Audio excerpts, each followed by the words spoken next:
Welcome back to Drumbits, everyone. Listen, if you haven't subscribed to the channel, please subscribe to the channel. If you know beginner drummers that just need some simple lessons, please share this with your friends. Post it on your Facebook, whatever you can do, get it out there.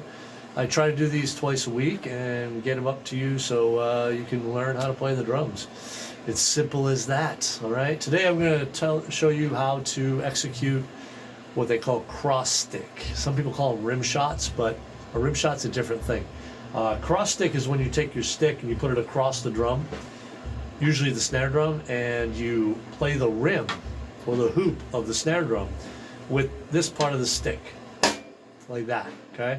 Now you can get different sounds depending how you place the stick, and very simply, if you hold the stick normal and mainly between these two fingers, and you place your hand and rest your hand on the snare drum,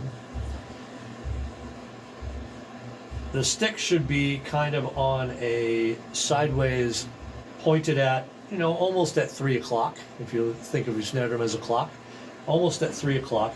I have mine between two tension rods, and I have about 1.5 inches from the hoop.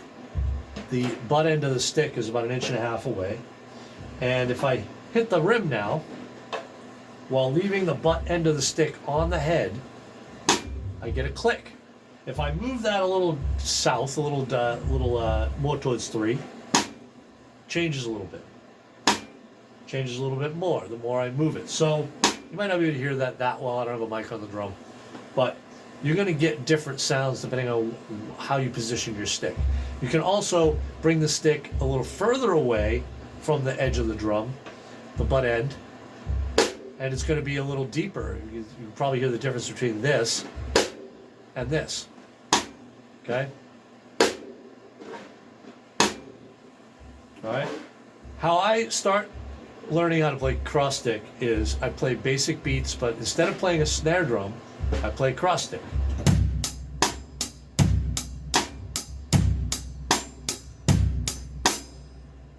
In second position, a little further away, the butt end a little further away from the hoop.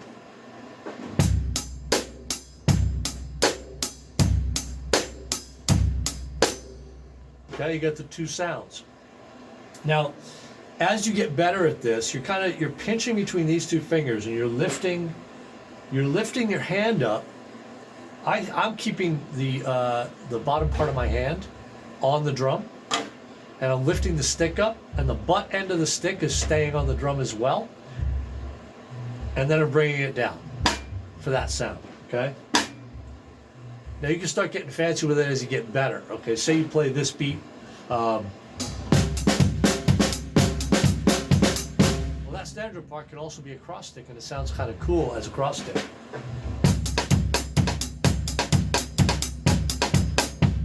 Okay? And then you can screw around with different sounds depending on, like I said, how far away you have the butt end of the stick from the drum, or what angle you have the stick out. Okay? Mess around with different angles to get different sounds out of your drum. And that's pretty much cross stick. I mean, there's different people use different techniques. That's what I use. Some people actually flip the stick over and use the butt end to get a different sound that way, okay? That's a pretty good cross stick sound, and I flipped the stick over. So you can also try that. But then just realize when you're playing, you got to be able to flip it and then flip it back. You can't really flip it fast enough to get the snare drum, so you got to play with the butt end.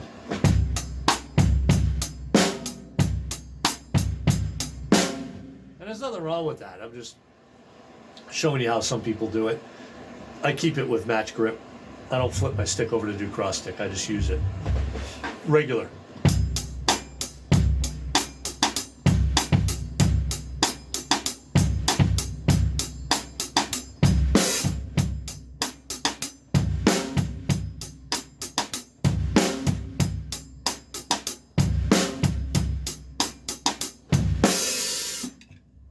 Okay, so have fun with it. Practice your technique. I know I went through it kind of fast. Rewind, watch it again to get your technique down. And I'll see you next time.